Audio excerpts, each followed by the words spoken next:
नमः संस्कृताय मित्रों। तो देखिए आज मैं आपको संस्कृत का CUET PG का सिलेबस बता रहा हूँ, कौन कौन से टॉपिक बता रहा हूँ, बिल्कुल ध्यानपूर्वक सुन लेना। यदि मेरी बात को पूरी आखिरी तक आप वीडियो देखते हैं तो बहुत आसानी से आपका JNU का जो टारगेट है, JNU का BHU का, वो आपको मिलेगा। चाहे आप दिल्ली में जाना चाहते हो तो सबसे बेहतरीन कॉलेज मैं आपको बताऊं तो आपको यानी कि JNU को आपको पहले स्थान पर रखना चाहिए। जो जो मैं टॉपिक बता रहा हूँ बिल्कुल ध्यानपूर्वक से इन्हें पढ़ना। ऑफिशियल सिलेबस आपको बता रहा हूँ जो आपका वेबसाइट पर दिया गया है NTA के, और जो उनके द्वारा बताया गया निर्धारित किया गया सिलेबस कि ये टॉपिक आपको पढ़ना है। ठीक है, तो जो आपका संस्कृत का सिलेबस है, देखिए क्या क्या आपका यानी कि एक प्रश्न गलत करेंगे तो आपको निगेटिव मार्किंग मिलेगी, एक प्रश्न आप 1 नंबर कट जाएगा। कुल आपके कितने अंकों का ये पेपर होता है तो आप सब जानते हैं कि 300 अंकों का ये पेपर होता है। कितने? 300 अंकों का 300 अंकों का ये जो है पेपर होता है, और आपके 75 प्रश्न पूछे जाएंगे। और यहाँ पर देखिए साफ बता रहा है कि भाई हम संस्कृत में ही आपसे जो है प्रश्न पूछेंगे, यानी जो प्रश्नों की भाषा रहेगी, ये जो भाषा रहेगी तो क्या रहेगी, वो आपको यानी संस्कृत में ही पूछे जाएंगे। किस में पूछे जाएंगे? तो आपसे संस्कृत, यानी थोड़ा थोड़ा आपको समझ आएगी संस्कृत, तभी आप इन्हें कर पाएंगे। इसलिए थोड़ा सा प्रैक्टिस कर लीजिए, घबराना नहीं है। तो आइए अब मैं आपको क्या है पूरा सिलेबस जो है बताता हूँ, आगे चलिए। तो देखिए ये आपका है विद्यार्थियों कोड। क्या है? ये आपका कोड है संस्कृत का LAQP03। ये आप ध्यान रखना, ये आपका कोड है। कौन कौन से टॉपिक पढ़ना है तो अब आपको ध्यान रखना है। देखिए पहला टॉपिक जो अपना यूनिट दिया है, या ये जो आपका संस्कृत साहित्य का इतिहास दिया है। अब देखिए संस्कृत साहित्य के इतिहास में आपको क्या क्या पढ़ना है मैं आपको बता रहा हूँ। जैसे जो आपका देखिए जो वैदिक संहिता है, ब्राह्मण ग्रंथ हैं, आरण्यक ग्रंथ हैं, उपनिषद है, वेदांग है, ठीक है, दर्शन है, रामायण है, महाभारत है, पुराण है, इनका क्या है आपको सामान्य परिचय पढ़ना है। इनका जो है हमारी यूट्यूब में पढ़ा हुआ सामान्य परिचय, इनका जो है आपको पढ़ना। जो बातें बता रहा हूँ ध्यानपूर्वक समझना, यहीं से प्रश्न आपको मिलेंगे, कोई अलग प्रश्न आपका नहीं मिलेगा। अब जो कवि हैं, इन कवियों का परिचय आपको पढ़ना है।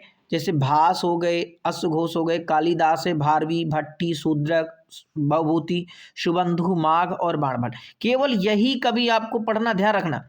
और इनका क्रम ध्यान रखना कि कौन से कवि का क्या पहले कौन कवि हुए, फिर इसके बाद कौन हुए, उनका जन्म के आधार पर। और उनकी रचनाएं तो सरल सरल पूछी जाती हैं, रचनाएं मिलाने के लिए कहेगा।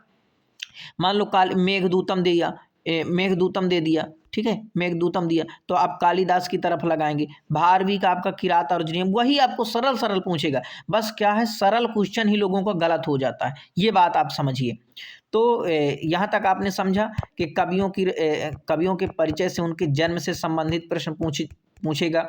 और एक वीडियो में मैं सिलेबस जो बताया हूँ उसमें इन्हें बताया हूँ कैसे प्रश्न पूछें। ये ऑफिशियल सिलेबस में आपको, ताकि आपको थोड़ा तसल्ली हो जाए कि हाँ यही सिलेबस है। ठीक है, तो और ये चैनल देखिए हिंदी संस्कृत के लिए समर्पित है। जो भी जानकारी यहाँ मिलती है प्रमाणिक है। तो इनको मैं टाइप करके भी आपके पास भेजा हूँ, टेलीग्राम में पड़ा हुआ है, इसको भी आप डाउनलोड करके रख लीजिए और अपने सामने जो है सिलेबस को लिख करके टांग दीजिए और इसके बाद चिपका दीजिए कोई दीवार पर, और सुबह उठिए उसको एक बार पढ़िए। बार बार पढ़ेंगे तो आपको सिलेबस यही क्रम से नोट रखना, क्योंकि यहाँ से प्रश्न इसी प्रकार से क्रम है, पहले भाषी हुए फिर अश्वघोष कालिदास, यही क्रम है। तो क्रम से इनको लिख भी लीजिए, क्योंकि आपका जो है क्या है कि क्रम का एक प्रश्न पूछेगा, इनकी रचनाओं से प्रश्न पूछेगा, तो ये बात को ध्यान रखना। अब आगे देखिए बढ़ते हैं, तो देखिए व्याकरण का पोर्शन क्या सर हमें व्याकरण में क्या पढ़ना। तो देखिए व्याकरण में आपको शब्द रूप पूछेगा, धातु रूप पूछेगा, संधि पूछेगा, समास, कारक पूछेगा, स्त्री प्रत्यय, कृदंत और तद्धित। कभी कभी क्या होता है कि देखिए धातु रूप पूछ लिया, शब्द रूप पूछ लिया, संधि से एक प्रश्न पूछ लिया और समास से पूछ लिया, कारक का कोई प्रश्न नहीं दिया, स्त्री प्रत्यय का कोई प्रश्न नहीं दिया। आप देख सकते हैं 2024 वाला देखेंगे तो देखिए वहां पर जो आपके प्रत्यय हैं, स्त्री प्रत्यय बिल्कुल भी नहीं पूछे गए। तो ये नहीं कि आप इसे ना पढ़िए, कृदंत ना, आपको पढ़ना पूरा सिलेबस है। वो कहाँ से, देखिए 75 प्रश्न बनाना है भाई। अब समझो कि एक शब्द रूप से, एक धातु रूप से, यहाँ समझना 1 2 3 4 5 6 7 8, 8 प्रश्न बन गए अगर चाहो तो व्याकरण में ना। तो इस प्रकार से नहीं है, वो कोई यूनिट को ही पूरा जो है उसमें से मान लो समास के ही 5 प्रश्न पूछ लिए गए, तो ऐसा है। तो इस बात को आपको ध्यान रखना है, जो सिलेबस है पूरा आपको पढ़ना है, इधर उधर के चक्कर में नहीं पढ़ना। ठीक है मेरे भाई, तो ये आपको बिल्कुल ध्यान रखना है, इसे मिटाना है। ये देखो, तो अब आगे देखो, अब आगे पहुंचिए तो यहाँ पर देखिए लास्ट का जो यूनिट है आपका संस्कृत काव्य शास्त्र या छंद शास्त्र।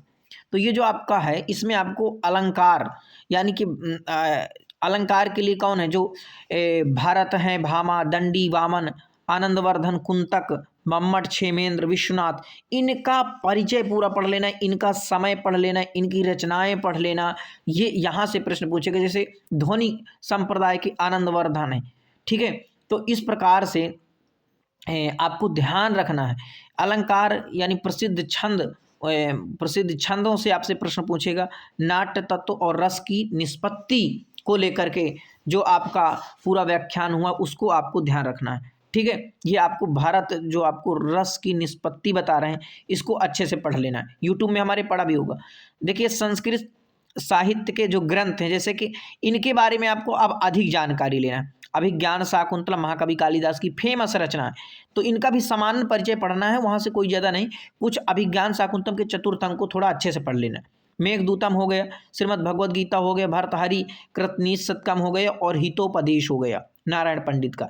इतना आपका पूरा ऑफिशियल सिलेबस है, यही पढ़ना है। यदि आप नियमित रूप से 2-3 घंटा भी पढ़ते हैं तो आप बिल्कुल आसानी से समझ लिए सारे प्रश्न आप सही कर पाएंगे। चलिए बहुत बहुत धन्यवाद। अपने दोस्तों तक इसे ज़रूर भेजिए और संस्कृत का ज़्यादा से ज़्यादा प्रचार प्रसार करिए। जितनी भी सरकारी नौकरी निकलती हैं हम इसी चैनल पर सबसे पहले आपको अपडेट देते हैं, इसलिए चैनल को सब्सक्राइब कर लीजिए और वीडियो को लाइक कर दीजिए। बहुत बहुत धन्यवाद आप सभी का।